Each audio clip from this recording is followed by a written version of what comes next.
legends you think you know. You've watched Michael Myers survive impossible injuries, haven't you? You've probably cheered on the Sanderson sisters a dozen times.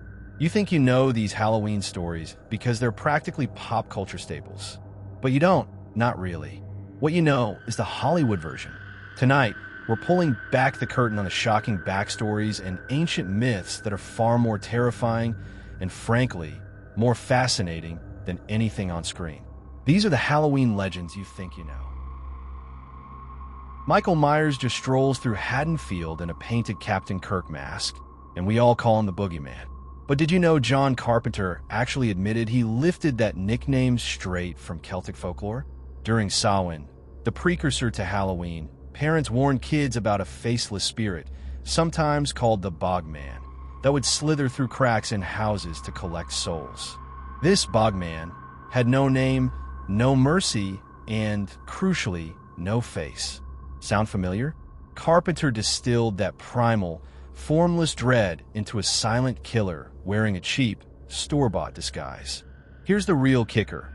Medieval Scottish records describe a nightman who returned every autumn to finish what death started.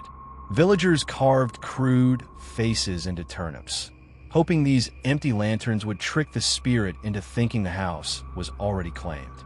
Swap that turnip for a pumpkin, add a butcher knife, and boom, you got a 1978 slasher classic. But the original legend insists the night man never dies. He only waits for shorter days and longer shadows. So, when the credits roll on the latest sequel, remember the Celts were already crafting their own terrifying sequels centuries earlier, whispered around bonfires, not shown in multiplexes. Hocus Pocus gave us 3 kooky witches who suck the life out of children to stay young. It's cute, it's campy, and it's completely backwards. The real terror happened in 1692 when 19 people were hanged, 1 pressed to death, and dozens jailed after a group of preteens claimed spectral visions. No glowing spell books or black flame candles here. Just raw paranoia, simmering property disputes, and a minister desperate to keep his flock together.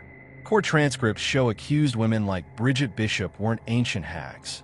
She ran a tavern, wore colorful clothes, and basically did whatever a man could do. That kind of independence threatened the social order far more than any devil worship ever could.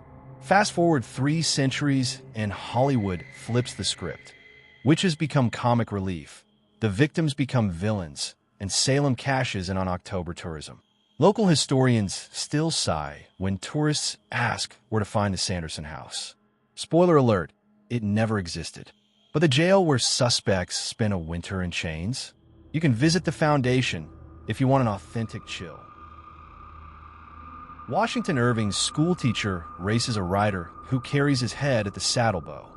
Fun story, right? But Irving borrowed heavily from older Dutch and German tales about a decapitated mercenary who hunts anyone rash enough to cross the bridge at night. In the original folklore, the horseman isn't seeking a lost noggin.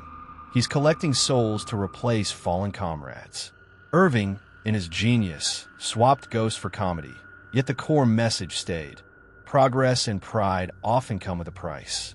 Film adaptations keep the pumpkin-throwing finale, but they often drop the crucial detail that Ichabod Crane actually survives in the book. He simply flees town, leaving his future vague.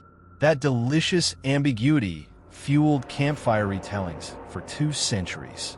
Today, Sleepy Hollow's cemetery hosts midnight tours where guides claim the horseman still rides every Halloween. Locals joke that traffic lights probably do more to stop the spirit than any church bell. Still, if you stand on that bridge after midnight and hear hoofbeats, most residents will hand you their car keys and wish you luck. Bram Stoker never actually visited Romania, but he read a pamphlet about Vlad III, nicknamed the Impaler for his creative battlefield deterrence. Vlad's real crimes were political, impaling Ottoman enemies to discourage invasions. Stoker fused that ruthless reputation with Slavic folklore about Strigoi, souls who leave graves at night to drain kinfolk dry. The 1931 film trimmed the Count's aristocratic charm, turning him into a slow-moving monster with a slicked widow's peak. Later adaptations added capes, turned him into a serial mascot, and even pitted him against Abbott and Costello. Each reboot drifts farther from the original novel's warning. Modernity thinks it can outrun ancient evil, but evil simply buys property in London. Folklore scholars note that almost every culture has a blood-drinking revenant. China has the Jiangshi, Greece the Vrikolakas, India the Vetala. Dracula merely packaged that universal fear in evening wear and gave it a catchy accent. So when kids wear plastic fangs on October 31st, they're not just cosplaying a movie monster. They're continuing a global tradition of blaming outsiders for unexplained death. Mary Shelley's 1818 novel asks what happens when man plays God. Her creature speaks fluent French, quotes Milton, and only demands companionship. Universal's 1931 version gave him a square head, a limp, and a fear of fire. That image stuck, so modern Halloween costumes add neck bolts and green skin, even though Shelley never describes the anatomy. The folkloric root is older. Golems and homunculi, artificial beings brought to life by rabbis or alchemists. All these stories share the same moral. Creation without compassion breeds catastrophe. Shelley merely swapped Hebrew mysticism for Galvanism, the cutting-edge science of her day. Pop culture simplified the message into mad scientist bad, angry monster smash, but the book ends with the creature drifting away on Arctic ice, mourning his maker's death. No torch-bearing villagers, no windmill explosions, just existential grief. Yet every October, partygoers lurch around groaning, "Fire bad," and consider themselves educated. The real horror isn't that we can build life. It's that we might refuse to love what we build. If these revelations are rewriting your Halloween trivia night, then hit that subscribe button. Seriously, smash the bell so you don't miss next week's deep dive into the pagan calendar that still controls your candy schedule. And hey, drop a comment telling me which legend you're dressing up as. Accuracy optional, of course. Horror films insist spooky stuff happens at 3 a.m., the devil's hour, they call it. Christian folklore claimed Christ died at 3 p.m., so the opposite hour belonged to malevolent forces. Protestant reformers later warned that staying awake past midnight invited demons into the home. That folklore mutated through centuries until modern paranormal shows slapped a digital clock on the screen and dared ghosts to perform. Neuroscience offers a simpler explanation.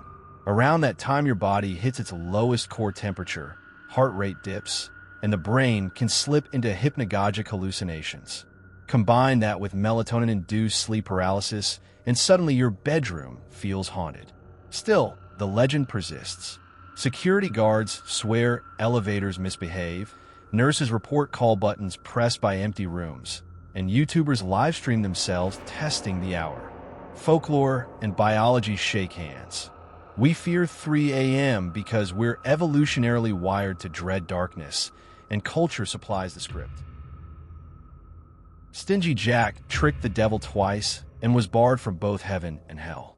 Condemned to roam with only a glowing ember in a carved turnip, he became Jack of the Lantern.